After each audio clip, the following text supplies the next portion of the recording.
vamos ahora a platicar con Mauricio López Reyes, especialista en meteorología del Instituto de Astronomía y Meteorología de la Universidad de Guadalajara. ¿Qué tal, Mauricio? ¿Cómo estás? ¿Qué tal? Muy buenos días. Saludo con mucho gusto aquí a tus órdenes para hablar al respecto de la información meteorológica. Muchísimas gracias. Y bueno, pues tenemos entendido que va comenzando la tercera ola de calor con temperaturas de hasta 45 grados. Bueno, no va comenzando, sino que ya estamos en la tercera ola. Mira, efectivamente estamos en la tercera ola de calor a nivel nacional. Hay que puntualizar algunas cosas, si me lo permites. Cuando hablamos de ola de calor, no nos referimos simplemente a que la temperatura sea cálida, sino que se tienen que cumplir ciertos requisitos atmosféricos y estadísticos. El más importante de ellos es que la temperatura debe ser por al menos 3 días consecutivos y en más de la mitad de la región, la temperatura debe encontrarse en el 10% más cálido de los registros históricos. Es decir, tiene que ser un evento extremo de temperaturas. Esta tercera ola de calor prácticamente tiene una semana sobre la región centro, occidente y norte de la República Mexicana, incluso algunos puntos del litoral del Golfo de México, y su intensidad varía mucho geográficamente. Por ejemplo, en la Ciudad de México la semana pasada, los últimos días se han roto diferentes récords de temperaturas, récords históricos en la Ciudad de México, no así en el área metropolitana de Guadalajara. Si bien aquí en Guadalajara y en el estado de Jalisco hemos estado muy cercanos a los valores de récord, en esta ocasión, en esta tercera ola, no se ha roto ningún récord, pero sí, insisto, hemos estado muy cerca de esos valores extremos. ¿Cuál es la temperatura máxima que se ha alcanzado aquí en nuestra zona metropolitana? Mira, tenemos diferentes estaciones meteorológicas. Te voy a dar el dato de las estaciones que en el Instituto de Astronomía y Meteorología tenemos verificadas, que se encuentran bien instaladas, bien calibradas, porque puede haber mucha variabilidad desde una estación meteorológica casera que a lo mejor no esté bien configurada y que nos dé una falsa sensación de récords, como muchas veces ocurre. Mira, la estación que tenemos aquí en el IAM, el récord histórico absoluto desde que tiene registro la estación es de 38.5 grados, un 5 de mayo de 1994.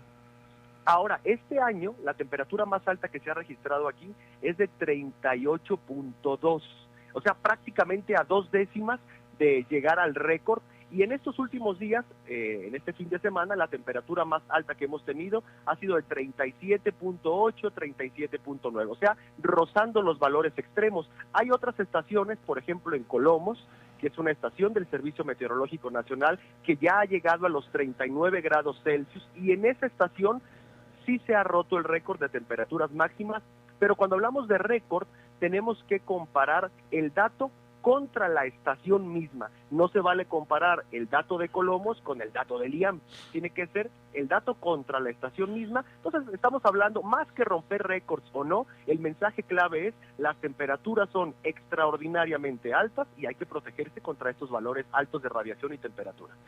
Esto es en la zona metropolitana, pero en el interior del estado, ¿cómo se está manejando, cómo se está viviendo el calor? Tenemos algunas zonas plenamente identificadas. En el norte del estado, particularmente en Bolaños, las temperaturas suelen alcanzar fácilmente los 40 grados Celsius. En estos días no ha sido la excepción. Tenemos registros de 41, 42 grados Celsius. También hacia Autlán de Navarro, temperaturas muy cercanas a los 40. En zona Valles, Ameca, Amatitán, Tequila, también temperaturas muy cercanas a los 40 grados Celsius. Algunos puntos de la región entre Altos y zona centro, también muy cercanos a los 40. Puntualmente pueden subir a 41 o 42 en estas localidades que te estoy mencionando, pero en balance general te digo, las máximas han estado sobre los 40 grados Celsius. ¿Cuál es la diferencia entre grados Celsius y grados centígrados? Es exactamente, es lo mismo. El nombre correcto es grados Celsius, es el nombre científicamente hablando el correcto, aunque es completamente equivalente a la escala centígrado, que significa dividir la temperatura de 0 a 100 grados. El punto de congelación, el punto de ebullición del agua se divide en 100 partes iguales y cada una de esas partes es un centígrado.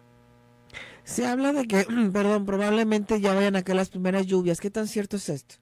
Mira, efectivamente el día de hoy, el día de mañana miércoles, en el transcurso de la semana, es probable que veamos algún chubasco, incluso alguna tormenta eléctrica de manera dispersa.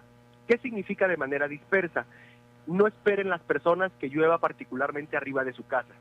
Va a llover en algún punto del área metropolitana de Guadalajara, va a llover en los municipios aledaños, sobre todo hacia los Altos, Ciénega, al sur, hacia la parte valles, todavía hay que esperar un poco más, hacia la costa hay que esperar todavía más. Estas probables lluvias dispersas estarían sobre todo del centro del estado, incluida el área metropolitana de Guadalajara, hacia el oriente y hacia el sur.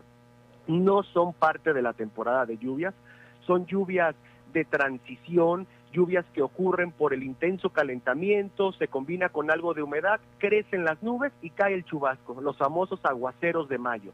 Para la temporada de lluvias hay que esperar hasta mediados del mes de junio, porque después de que tengamos estas lluvias esta semana muy dispersas, quiero insistir a la audiencia, muy dispersas, después de que tengamos estas precipitaciones, volverá a venir un periodo muy seco y con otra vez alza en las temperaturas hasta mediados del mes de junio, cuando esperamos que la temporada de lluvias comience paulatinamente.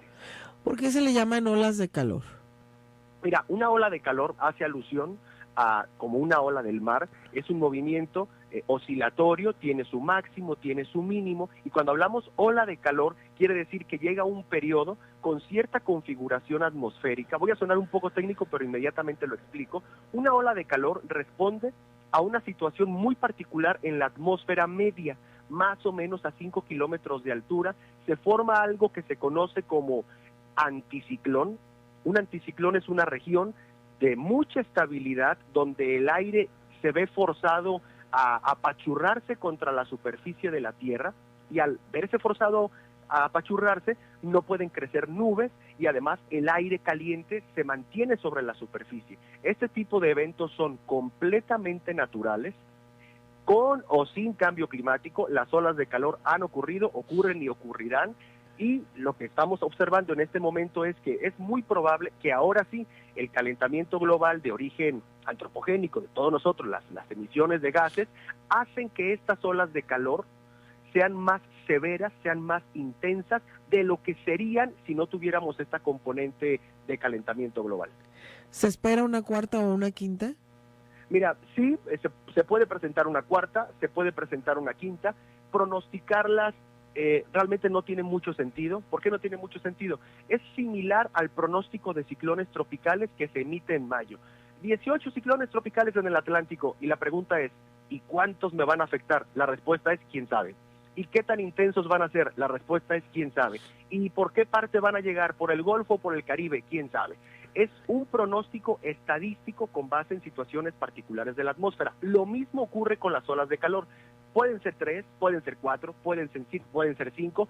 ¿Se puede conocer la intensidad? Todavía no. ¿Se puede conocer la zona en la que se van a ubicar? Todavía no. Entonces, ¿es probable una cuarta? Sí, hay que estar preparados para si son 4 o para si son 5, pero todavía no podemos decir cuándo llegaría la cuarta en caso de que llegara. ¿Y la canícula?